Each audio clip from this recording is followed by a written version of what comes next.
I'm not sure who Carmi was getting. We're looking for you. I got to go fetch Robbie, but that's okay. Okay. They're all yours. Okay, morning. I'm Ken. I'm the tech director for Michelin Motorsports in the U.S. This is our little mounting compound. Robbie's coming. Are you good if you want? I got this one. That'll be fine. For all the GTLM teams, we currently supply the tires. Do the mounting, the balancing here. The teams provide the wheels. We have 3 tires on offer. There's what we call a medium cold, a medium, and a medium hot. Instead of soft, medium, hard like you hear about frequently, what we do is we focus on the operating temperature that the tire is supposed to work in. So we have cooler tire. Yesterday morning in the first practice, everybody was on the cool or cold tire.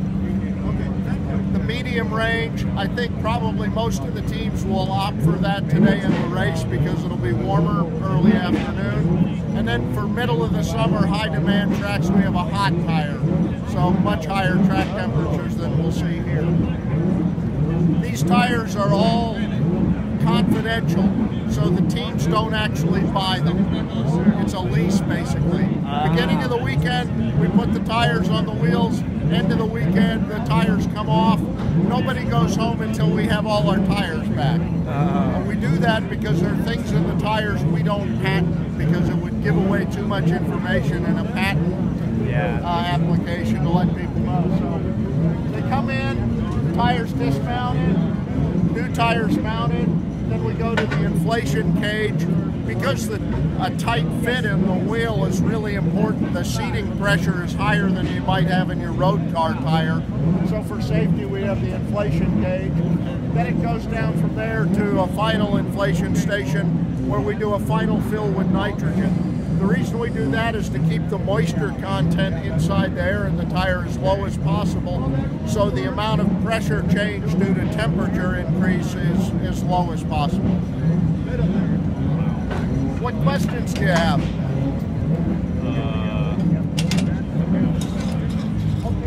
How long have you been in your position? I've been in this job now 5.5 years, and as of this week, I will have been with Michelin 30 years. Oh, nice. So, congratulations. I've been around a while in the tire world.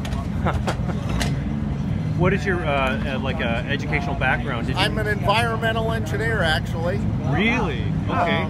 How did you get into I started as a test driver.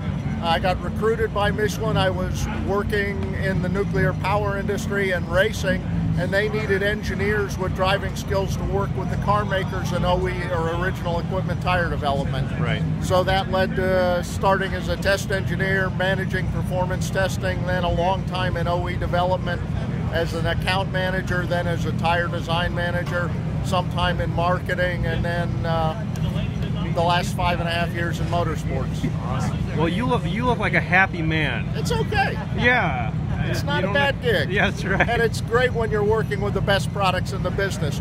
We do this really as a tool to develop the road car tires. JD Power results were just announced. We swept all 4 categories. Michelin has more JD Power awards than everybody else combined. And it's endurance racing fits what we want to do in the real world because endurance matters. You have to have good wear, stable performance, consistent reliability, and even things like rolling resistance, because the longer you can go on a fuel stint, the better it is. So endurance racing really fits the bill of what are the things you need that relate to the real world of tires for the everyday use, and we do the technology transfer from this to the street. The engineer working for Corvette at the track with us, he designed all the OE tires that Michelin provides to GM for the Corvettes. The engineer covering Ford, he is the Ford GT road car tire designer. So we have direct link between track to street. That's amazing. I mean, yeah, it doesn't surprise me that you won all 4 categories or whatever, 4 things or whatever. And I was just wondering, why is Michelin that way? I mean, I loved my Michelins.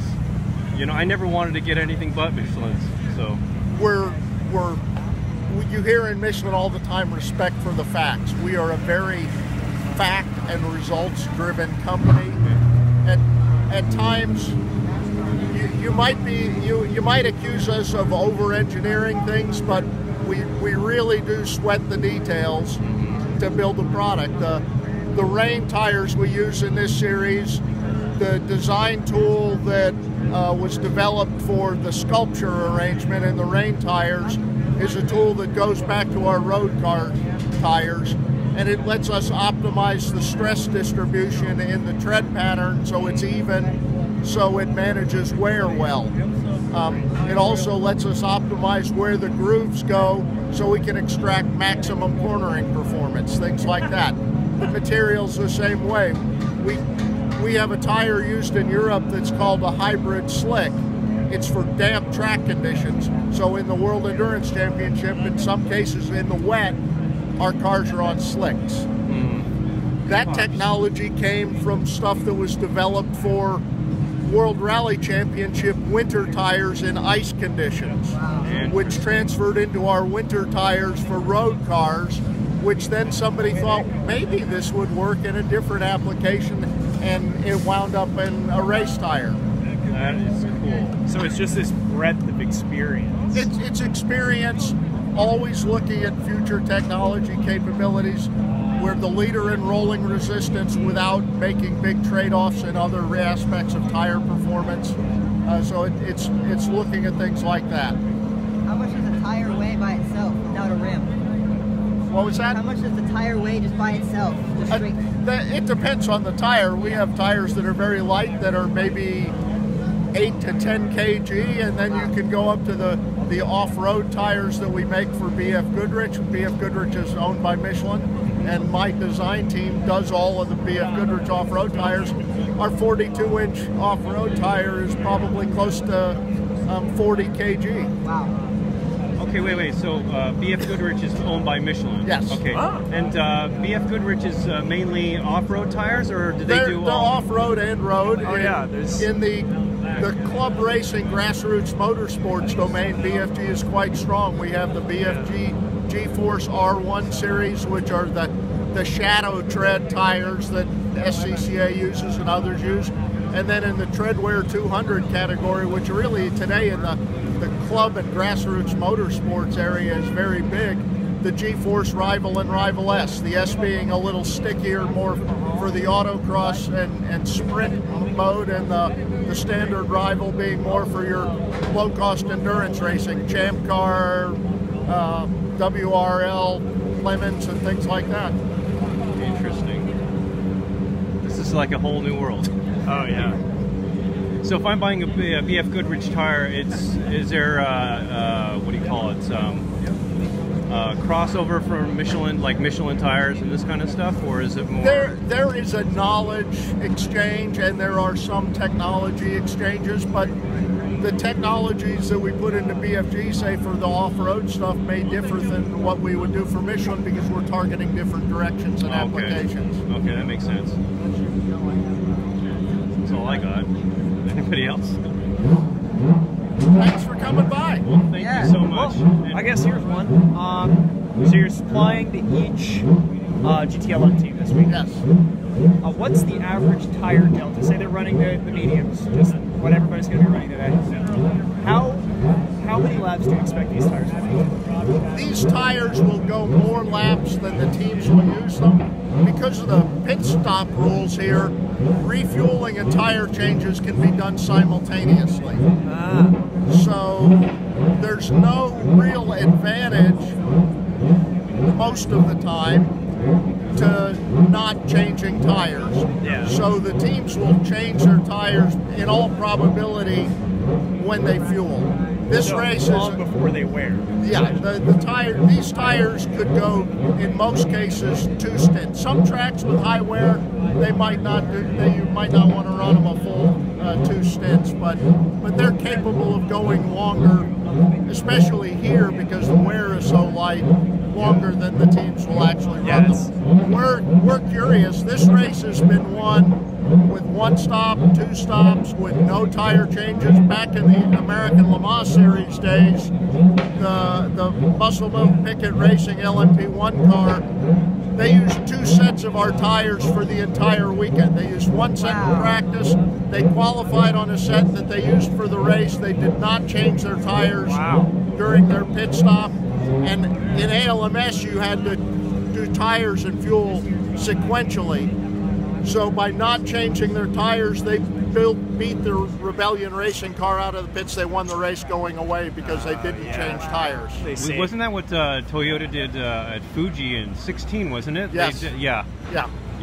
We've seen that in WEC. WEC has just changed their pit stop rules so you can fuel and change tires at the same time.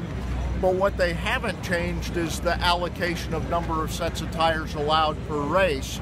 So because of the tire allocation constraints, teams in WEC will still have to double stint some tires in order to stay within the limit of tires they have for use.